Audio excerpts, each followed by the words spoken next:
In this episode of the Business of E-commerce, I talk with Beka Rice about automated lifecycle emails. This is the Business of E-commerce, episode 68.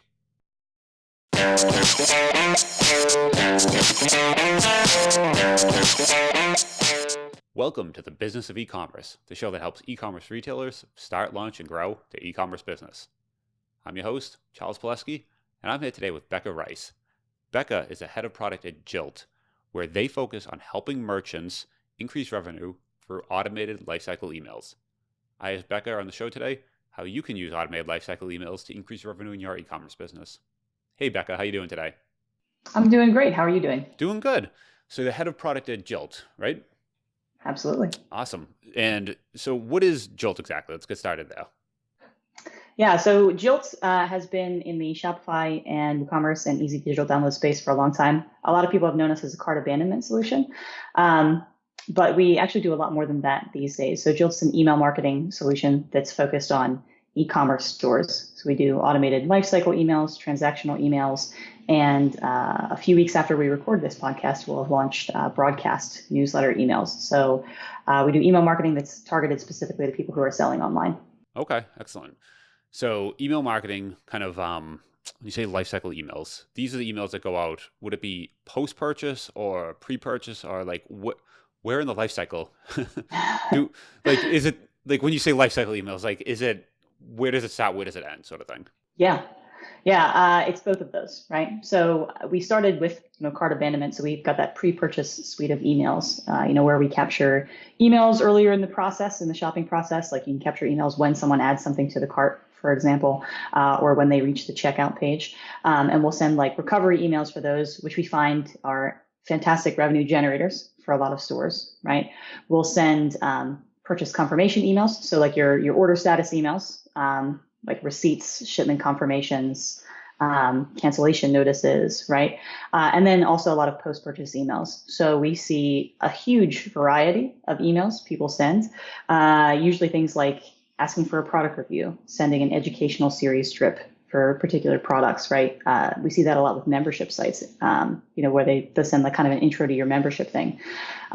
We see people using win-back emails for lapsed customers, replenishment reminders if you sell something that's consumable and people are typically, repurchasing that, welcome series for first-time purchasers or repeat purchasers, right? To kind of thank them for their loyalty or to send discounts for their next purchase. And people also do a lot of rewarding VIP customers. So since we sync a lot of data from a store, you could say once someone hits $500 in lifetime spend, I want to send them a different drip series and thank them for their loyalty or send a discount or invite them to a special club or something like that. So we'd started with just, cart abandonment and then kind of tried to expand our way through those different types of lifecycle emails as we were building the product. Since they kind of are what people used to hearing from you in your store and end up driving a ton of revenue by kind of building that customer relationship. And encouraging repeat purchases. Yeah, that's kind of the biggest thing, just getting folks engaged with you in the first place, right? Because you can't just, if you collect an email at checkout and email them 6 months later and say, hey, we're having a, some sort of discount or whatever it is, some promotion, people are going to say, who's this? Well, they kind of forget they even purchased from you typically. So you want to be engaged upfront, like very early on in the process, and the sooner the better. So they actually, as they're engaging with your brand, with your site, they are getting your emails too and getting used to that, getting used to your content or even the look of it, quite honestly. Just so, because there's times where you get that email in your inbox and even the logo doesn't mean anything to you. The whole thing doesn't mean anything. And you go, I don't even remember this. So the more touch points you get early on, it sounds like that really kind of helps increase that, recognition of the brand at least. Oh, absolutely. And one of the things that I've found really interesting as we've done a lot of research and kind of going through our own data, with users is that people underestimate that. And what we found is welcome emails are actually really crucial to later success with email. So when a customer receives a welcome email for you around the time of purchase, soon after registering an account, they expect the email then. And they open it then, and it's kind of the introduction and setting expectations like, okay, this is the kind of email I'm going to receive. It makes them far more likely to open and purchase from later emails that you send down the line, right? So there is something to that, if you're kind of in front of people and they get emails from you regularly on some sort of consistent schedule and around the times they expect to get emails, that they're going to be far more likely to engage with those emails, right? And even if that engagement isn't a purchase right away, right, they're still familiar with your brand and they're still familiar with what you're offering, and they're going to be more likely to read subsequent emails. When you say a consistent schedule, have you guys done any kind of testing around like what is enough? What is too much? Like, because you see because there's some emails where I've got almost like daily emails, and at some point you're like, I just can't do this. This is just. Oh my God, West Elm does that to me. Yeah. Okay. Right? They're It's like, one of those I brands. can only buy a couch so many times. Yeah. Like, why do you email me every single day? Yeah. There's certain things they're not replenishable. You're not going to buy you're not going to buy a couch, once a week. So what's in like even their sales, they're big expensive items. So like, what sort of cadence even makes sense? Yeah, and so it's more frequent than you think typically, but typically not every day. And so it really depends on what you're selling. For a store like West Elm, like let's say a furniture store, something that's selling big ticket items, you're probably not going to replenish it, but maybe you'd be interested in related items, right? We recommend that you're emailing people usually at least once a week. So that may be letting them know about recommended products, sales, upcoming events, right? But not only that, also timing emails around milestones. So if I've just purchased from you, you should be sending me a lot more email right now than you might be once that order reaches me, right? So I am totally happy to hear from you at every stage of the process. Like, your order has been processed by our warehouse. Your order is on the way to you. We got a delivery notification from the provider, right? Send all of it up front right after someone's purchasing from you, so that they always know the status of their order. Especially if you're selling higher ticket items, right? The more expensive the item, the more communication you should probably be sending. Once you've hit that end of that process, though, then it kind of becomes, well, what is your realistic expectation of this customer returning, right? We know it's way cheaper to retain that customer than it is to find a new customer. So now the plan shifts into retention. So what's the likelihood they're going to purchase again? If I purchased a couch from West Elm or a furniture store or something like that, right? Okay, what am I going to purchase next? Is it a chair? Is it end tables? Is it something else? Is it kitchen supplies, right? Usually that's kind of the thing that you're like, yep, okay, I need that now. And once a week, twice a week is a good cadence for that. If it's something that's consumable, that's a great cadence, right? If I purchase coffee, email me once a week. It could just be something that's letting me know about different kinds of coffee, right? But for the coffee I've specifically bought, now say, okay, how long does it take to use a bag of coffee? A couple of weeks. I'm going to send you a replenishment reminder at that time that's a little bit more targeted, right? So it all depends on your life cycle. There's not really a great answer, but for most merchants getting started, it's more frequent than you think you should be sending. So if my average, purchasing life cycle is 2 months, it should definitely be less than that. Go to once a month. If that's doing pretty well, try to go down to once a week. Right? See what your unsubscribe rates look like, see what kind of response you get from your customers. I would say, though, with a final caveat, that there aren't a ton of brands that you should get email from every day. So you're probably not one of those brands. Yeah. That might be a little bit too much, yeah, which I have seen. Yeah, there's a couple of daily deal sites where, it makes sense, right? Because there really is something new happening every day, or when Groupon was still, big, that sort of thing. Like it was just like excitement every day. But like you said, most brands like West Elm, you can't buy new stuff every day. But I do like the whole thing around sending the emails close to when you actually purchased initially, right? I've talked to Jordan from Cart Hook on here before, where it's they do it like right after, show you a page, or actually right before the show, we're talking about our in the video you can see right now our Yeti coffee mugs. And I just went out the other day and spent $25 of accessories for my coffee mug, which is a bizarre thing to even say out loud. But I bought a handle, I bought a straw, like accessories. And it's one of those things where, in a year, once you have the coffee mug, I'll probably get bored of it and just go back to a regular mug. But for now, I'm kind of into this mug, so I'm buying accessories for it, which is crazy. But I'm thinking of it now. So if they send me a couple more emails for, I don't even know the next accessory, but I might actually buy one just because it's on my mind right now. So I like the idea of bunching them up sooner, closer to purchase, and then kind of moving out the cadence of it. Right, exactly. And for something like a mug, right, there's a lot of accessories up front. Apparently, I didn't know that. Right, we both learned a lot before this call in terms of coffee accessories. And you can do a lot of recommendations and cross-selling, really early in the process. But one thing that I do think people get intimidated by is that concept of, once I'm a little bit removed from purchase, I think, oh, well, this customer doesn't want to hear from me. And, I will say that that's not true, because think about how many different contexts then you might buy a mug or a product in, right? Where like, I love this mug. So when it's time for, let's say, my sister's birthday, I might buy it for her, right? So you still want to keep in touch with me and keep it front of mind, so that when it's around that time and I get an email from Yeti with like, oh, we have a new mug, or there's a different size that you have, like, oh yeah, I should actually buy that for my sister's birthday. So there is that an importance in staying kind of not necessarily top of mind, but in mind for your customers, that I think people tend to devalue a little bit. Yeah, I think that's a great point. And that's kind of the whole point of these emails, right? That maybe they're not, maybe they're not just going to click and buy because you're on the latest sale, but at least I remember your brand, you exist. Hey, I kind of do like that mug. And like you said, it could be holidays, birthdays. And the thing is, with your sister's birthday, they'll never know that happened, right? So like, Right. that's not a piece of information you can collect at check. Like when is your siblings' birthdays, right? Right. Right. Um, Exactly. so you can time like the holiday emails, and you Mm. understand, okay, the holidays are coming. Let's get ready for that. But things like birthdays and just like anniversaries, you just need to be in front of them on a regular cadence to just be top of mind, right? Exactly. What do you do to, so when you say pull back if it's kind of too much, are you just looking at unsubscribe rates, or do you start looking at, the open rates dropped, or like what is your kind of signals to say, we pushed a little too far, let's back off? Yeah. So I try to look at a few things. One is conversion rate. Are these emails converting to sales?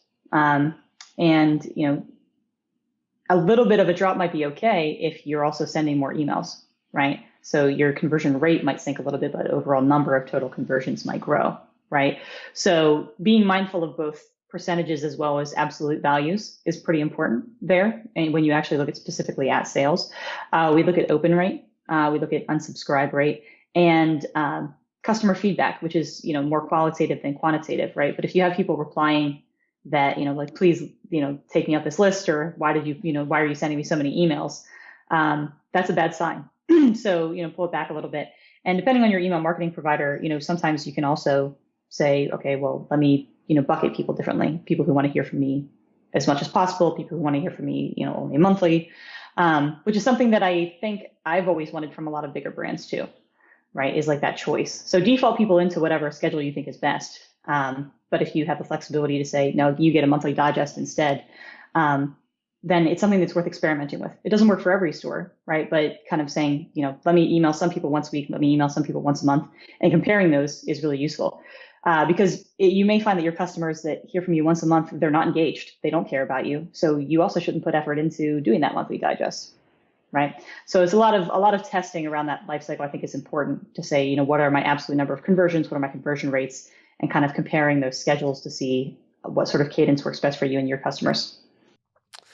I hate the question, but I have to ask it because I know people are thinking it. Because Mm. you see this all the time, but people always want to know, and everyone always wants to know, like, what's a good conversion rate? Like, what a good, and I hate the question, and I kind of already know the answer, but I feel like people think it, so I have to ask it. Yeah, I think it depends on the email, Yeah. right? So the conversion rates that we see for a cart abandonment recovery email are going to be very different than the conversion rates you might see for a welcome email, right? So when we look, for example, at abandonment emails, depending on the industry, we'll see people who are 12%, 15%, recovery rates, right? Which is huge. That's astronomical, right? And they tend to drive a ton of revenue as a result. But for something like a welcome email, it might be 1%. Right. So usually, depending on kind of the email you're sending, if you're in that 2 to 3% range, that's usually pretty good. But it depends on the context, and it also depends on if sales are your goal, right? Because sometimes, you have to play a little bit of a longer term game there, where like just because a welcome email doesn't have a great conversion rate doesn't mean you should stop sending it. You absolutely should send it because it's what boosts the conversion rate for your other emails. So I think for when we look at that and we kind of, are discussing things with our own users at Jilt and saying, okay, what are your goals, right? We try to be very explicit as to what the goals are. So when we measure the success of a welcome email, we often look at open rate and click rate, not conversion rate. Got it. Okay. That was actually, there's more than an answer than I thought. A lot of people kind of just give the blanket, it depends. Right. Which, It does, it, but there's a reason it depends, right? yeah, and I get that because, right, if you're selling, airplanes versus like t-shirts, it's going to be a very different conversion. Like these things are just very, And a lot is just you're competing against yourself essentially, right? Where your conversion rate last month, and it's basically your relative conversion rate to that. And you're going up and down basically. And you do these Exactly. experiments, and you're trying to move things forward. Yeah, exactly. So there's, you know, when we look at our success as a company, it's obviously enabling our users and creating value for them. And the two things that we found where we can uh, contribute to the success of their business is driving sales and driving engagement. And so those are usually the focus of your emails. It's one or the other. And so you try to measure them differently as well. Yep. Let's say someone's listening right now, and it's funny when you start hearing these things. There's all these like rabbit holes. There's things you could do, right? Like there's, like we said, the mug. You could have accessories, but then you have to know the products. You have to know all the accessories. That's obviously a lot of work. Some folks have huge catalogs, lots of SKUs, and just kind of linking those cross sells and everything. It's a lot upfront. So let's say someone's listening and they don't do much with email now. They kind of collect emails, but they've basically been ignoring their use for the past X amount of time. What would you recommend as some entry level, like dipping your toe in the water sort of things of just let's get started, let's start getting something out there, or let's even re-engage the list that they've been ignoring for the past however many years? Mm, yeah, those are a couple different strategies, right? So if you've not been communicating with your customers regularly, I think that automated lifecycle emails are a good place to start because then it's like expected around some sort of event. Um, so I would definitely start setting up things like win back emails, setting up things like post-purchase follow-ups, asking for reviews, checking in, how do you like this product? Is there any feedback for us, right? Um, and then starting with, maybe a broadcast once every couple weeks, right? Something that you feel like you can maintain. It doesn't have to be a long email, it doesn't have to be a really detailed email, right? It could just be, here's a couple new products that we've listed for sale recently. And even if they're not really recent, that's okay, right? It's just to get in front of people and to kind of warm the list up. So you won't see great success in doing that, but it is important to just start sending a couple things, and they can be non-intrusive, small emails. It doesn't have to be this huge, hey, we're going to start emailing you now. Like that's kind of obvious from the fact that you're emailing them now, right? So warming up with some broadcasts as well as starting to put in place some automations is going to be really important. The next thing though is people usually say, well, what do I do? What do I send? Right? Which is a great question because it's hard to know, like, okay, well now, like, what do people want to, hear from me? So we tend to say with your lifecycle emails, especially like replenishment or win back emails, that a great thing to do is feature some products. And so it doesn't have to be a super long email. It doesn't have to be very detailed. Just say, hey, we're running 5% off right now. Here's a coupon code for you. And these are some products we think you might like.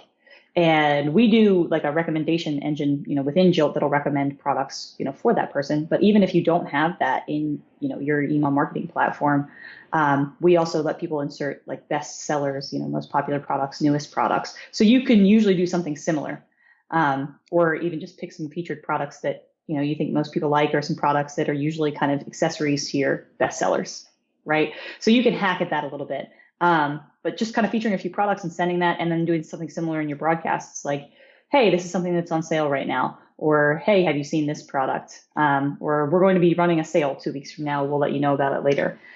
Just small little tidbits to get yourself in front of customers and kind of start to bubble yourself up so that you're in mind. Yep. When you say actually, so another good question, another good point. I was kind of thinking as you were saying that when you're generating content, um, Mm. I think a lot of folks one of their resistance to doing this is this like writer's block, right? Where you should be doing it, and around like the holidays, everyone knows you can send out the Christmas email, the Valentine's Day email, whatever it is. There's just content there, but in between, you have to kind of sit down and really generate some content, and you can't just hit someone with here's some products, you should go buy them, and you're not running a sale every week, right? Or else it's Right. not a sale. It's just your prices every day. So there's this moment between where you have to generate content, but there's like these gaps in like real life events you can just use via content.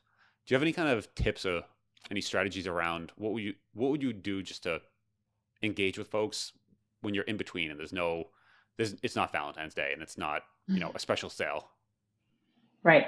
So that is that sort of doldrums of, of sales periods is definitely something that I think a lot of people struggle with, right? So when you're kind of in that, um, again, it doesn't have to be like, oh, I published this product a week ago and here it is, right? Maybe it was a month ago, maybe it was 2 months ago. You can still feature it in that email, right? Because chances are a customer probably hasn't seen it yet. So announcements are great, but then also looking at, is there a seasonality to your business, right? Well, let's leverage that. So if I sell apparel, I should be creating like lookbooks, right? So, each email, it's like a new style. Here's how you can wear this jacket, or, here's an outfit that we put together from our items. If you're selling coffee, maybe it's, you feature a roaster in different weeks or something, right? Or that, you say like we're trying this new coffee, or we're asking for feedback in a survey, right? So surveying is also a great thing to be sending in those periodic emails to try and get some feedback either on products or to kind of get a sense of NPS for your customers. So taking a look at your product and sort of what are things people do with your product, let's highlight those in these emails, right? So if it's coffee, it could be roasters. If it's, stationery, right? You sell wedding invitations, highlight, a user wedding invitation, ask people to hashtag them on Instagram, right? And pull a few of those into every email. Showcase, new fonts or, new paper stock that you've gotten. So there's always something happening in your business. And it's just a question of, for you, what is it that's happening? And if there's not much happening, then let's showcase your customers instead, right? So like, if you're selling wedding stationery, what are your customers doing? If you're a photographer, ask people, can I share some of the photographs that I've taken at this event, right, with my newsletter list? So that it's all just kind of trying to build that relationship, right? And it depends on what you do, but there's something in your business happening. So let's showcase that to people in your emails. It doesn't always just have to be, here are my products, right? It's like build a relationship. One neat thing I saw someone do actually one time that I can't remember where I saw this, but they built a evergreen campaign ahead of time, right? Where they knew it could come out every other week, and they just slotted in, it was 12 weeks, I think, let's say. So that comes to 24 weeks, right? So then they were only actually generating content every other week. So it's kind of like reduce the need. And by doing that, you're using the same emails. So you start to know, oh, that subject line is actually not very good. We can just optimize that inside that campaign. So at least you have X number of emails. Just they're going to sign up. They're going to get the emails. They're going to get this campaign, and it's good. We know it works ahead of time. So just start with that. And I heard that tip from somewhere, and that was always one of those things where, oh yeah, it can take the pressure off, right? And then even if you miss a week, you're going to have another one just fall by it. So it's not going to be the end of the world, because then you're not going to be missing, a whole month. It's not going to easily turn to a month, because it can't, right? And the more emails that are good, you can just stack them to the end of that campaign, and it just creates this longer and longer evergreen campaign where it now kind of like reduces the pressure for the retailer. I always thought it was a neat strategy. Right. Yeah, it reduces that writer's block, that terrifying blank canvas. Yep. Yeah, which I think is what stops a lot of people, right? Where they sit down and realize, okay, when I hit send, this is going to everyone, like right now. And, like it has to be good. So I think a lot of people stop really, really like getting like sucked into it. And then that makes you just not do it. And then the longer you don't do it for, the higher the bar needs to be. And then makes you not, and it's just this downward spiral, right? Right. I find with myself, a lot of times, if I just set a time limit for myself, that usually helps to focus. So it's like, okay, what kind of email can I write in an hour? Is it that I can pull a couple customer testimonials or a couple customer stories or highlight a specific, website using our products or something, right? Like, let me just give myself an hour and get to a place where it doesn't have to be a very long email. I don't have to send this huge amount of content every week, right? But like you can send like bite-sized morsels. And so starting with that, I think helps to reduce that like, inflation of it in your mind, where like, oh my gosh, I have to send this huge, great email. Devote an hour to it and see what you can do in an hour. And what you do in an hour in the beginning is not going to be as good as what you can do in an hour 3 months from now. But at least then you start to practice sending good emails. Yeah, having a dedicated amount of time first, for us, right, where you're going to send at least a email. Maybe it won't be good, but at least something will go out. And then having, like you said, that cadence of you have to spend that hour. It's going to be every week, and it has to be done by Thursday at 5, and there's just a time limit. So it just can't go over that. And worst case, you're gonna have to start at Thursday at 4 and just start. You're gonna be doing it. So and as long as you stick to that and just realize like we need this cadence, right? Because this isn't something also that if you're just starting, you don't have an email list with tens of thousands of subscribers. you might be emailing, tens of people at the beginning. And so you're not going to see these like, there's not going to be a lot of feedback initially, good or bad. There's just going to be, you're just talking to a few people. So getting that cadence kind of built up and just knowing this is going to be the long game, right? Where this isn't going to be a 4-week thing. This is going to be a 2-year thing, right? Right. Yeah. It's like it's like building a content marketing strategy, right? You don't write 2 blog posts and all of a sudden have organic search traffic, right? And so, it takes time to get good at email. And I think a lot of people underestimate that because, we hear that email marketing is the, highest ROI, in terms of channels, right? It's going to beat out social, it's going to beat out organic search, and it's how you drive engagement. And it is, right? It is those things, but it's not instantaneously those things, right? It's a process just like anything else. And it's an important process to just make a little bit of progress on each week. Yep. Yeah. So you have to getting better at email. That's one of those skills where I think people you don't realize that copywriting in an email is a slightly different skill, right? Right. And you also don't have to be great at it, right? It's about knowing your customer. How does your customer talk? What do they care about?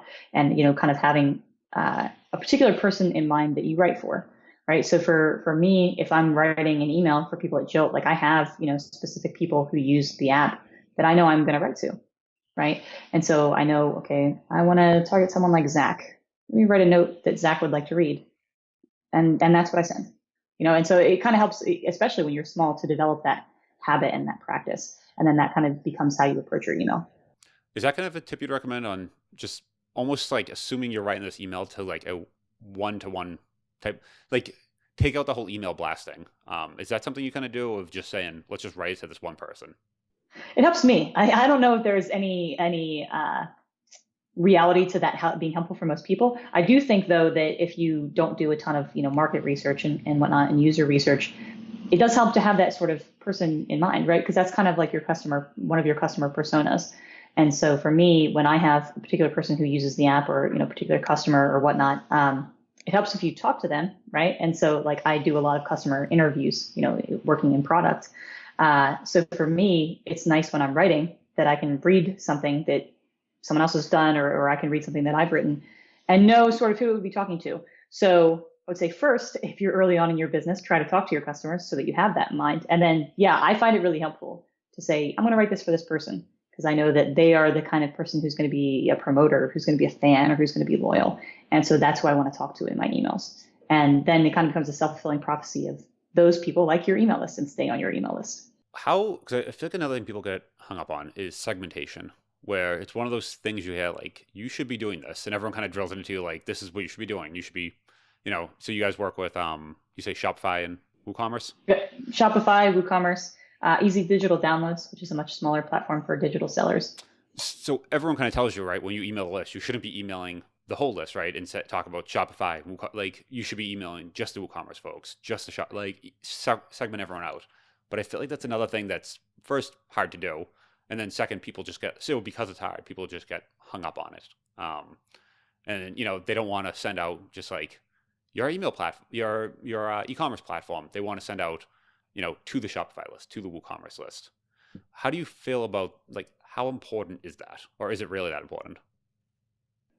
It depends on the goals, right? And so I think a lot of people, it is important and personalization is important. I do think it's one of the things though that gets inflated in some cases in people's minds, right? So they say like, oh, I can't email my whole list, or it's not going to be good to email my whole list. And it depends, right? It can be good to email your whole list, right? So like when we have a product announcement that affects everybody, we send it to everybody, right? So it just depends on the goals of your email. And I think that what you want to look at is, okay, is my goal engagement? Is my goal sales, right? Is there anything about my customer or their orders that would be more interesting to them or more useful to them if I know who I'm talking to, right? And so for us, with our own customer list, we know, for example, sometimes that something is more useful to a WooCommerce user than a Shopify user, or someone on our free plan, won't find something useful, but someone on our paid plan would, right? So when we find that usefulness of like, well, we can have better messaging here or more specific content, then you segment. But if it doesn't matter, if it's something that all your customers will care about or something that's going to be useful to most of them, send it to everybody. right? If it's not, then yeah, segmentation is amazing, right? Because you can have so much more targeted messaging and targeted, content in that email. So a good example for an apparel seller might be, if you're launching a new spring line and it's going to be store wide, then send it to everybody. If you're only launching new products for women, then maybe only target people who have purchased something in your women's categories, right? I would say that be careful with segmentation, though, because people buy gifts, right? People aren't always buying something for themselves. I see that with jewelry sellers sometimes, right? That they assume because someone has bought women's jewelry that they are a woman. That's not always the case, right? So be aware of your segmentation too, and kind of aware of your customers. But it depends on what the goals of your email are. And if segmenting supports those goals, do it. If segmenting doesn't really clearly support those goals, don't worry about it. Yep. Yeah, I think that's one of those things. Just like most of these, just start off. Just start sending some emails, and initially the ones could be start with those like evergreen broadcast emails that are just applicable to everyone, and start there, right? And then over time, grow into segmenting.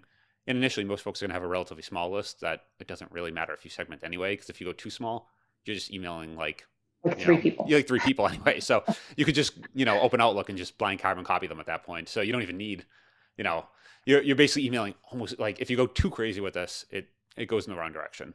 Right. Right. And you need more data points. Yep. Right. So as your list is smaller, then why not email everybody? And if you get more purchases, you get more customer information, then all you're doing is expanding kind of your map of who your customer is, and you could do it better in the future.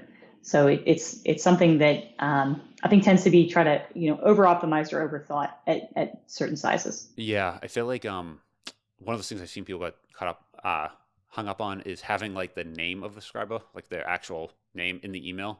Because I know if West Elm is emailing me and they're saying, "Hey Charles," I know they don't really know who I am. Like I get that, but people have it in their head that you need to include like, "Hey, we know it's Charles. He's in Boston." Like in these certain like data points about the user that they need to like jam into the email, and it's Right. not really.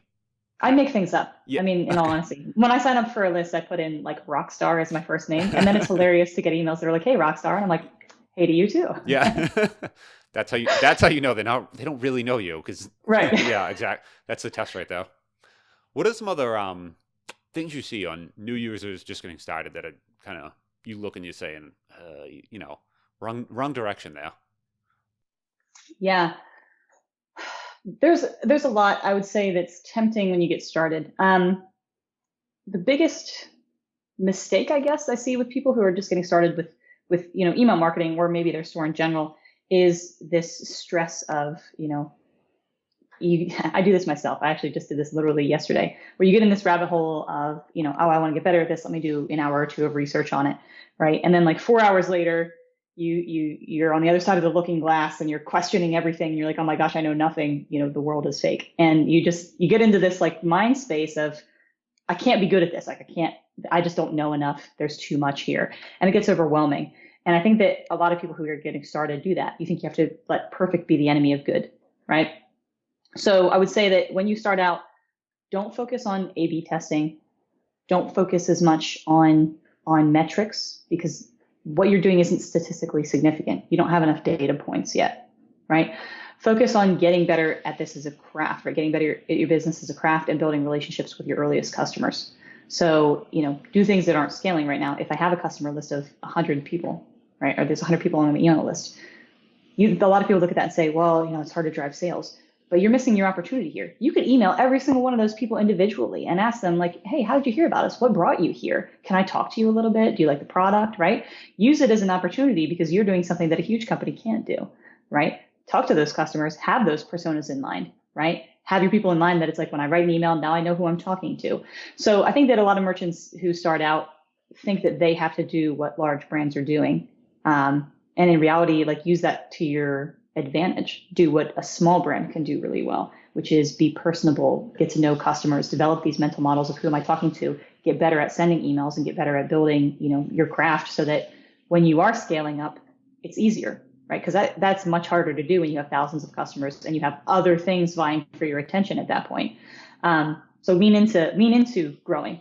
Don't try to, get yourself ahead of where you are. Yeah, that's great advice. And I feel like when your email list is 100 emails, folks, you can make mistakes, and it probably took you, a couple weeks to get to 100. So even if everyone unscribed just got 100% unscribe rate, it's not even that bad. So like you Right. can try a lot of different things at that scale that you can't try once you're larger. Right. Um, Exactly. if you spent years building this, you can't just try some like really quirky email, right? Because it could go wrong, and if it goes wrong, then you're gonna erase years of work. So Yeah. I like the idea of like leaning into that. Loss aversion is real. Yeah, no, and because once you've built it, then you need to protect it, right? Versus when you're Right. small, you can try all these different things, and you can try some really different things. That's a real Exactly. benefit there. You don't need to, stick in your lane and kind of do, okay, we need to do this, same boring emails. You can just be weird, be different. It's got to be on brand or we don't send it. Yeah, Right. exactly. Yeah. So yeah, because you don't have a brand yet, and so you don't even have that voice yet. So you can see what voice resonates with folks. So let's just try a few really, really different things and just see what works at that point, and not really worry about the consequences because they're not that bad. Right. Yeah. That era of experimentation is Yep. extremely important. Yep. Awesome. I like that. So if folks want to kind of learn more about this, want to get in touch with you, where's a good place to do that? Yeah. So I do a lot of writing on jilt.com, Jilt.com. So you can find me there typically. If you're a Twitter person, you can find me at BEKA_RICE.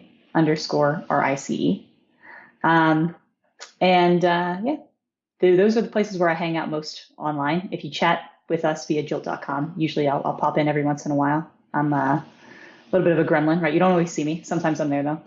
Yep. Awesome. All right. I'll link to all that in the show notes as well. So thank you very much for coming on today. It was super, super helpful chatting with you.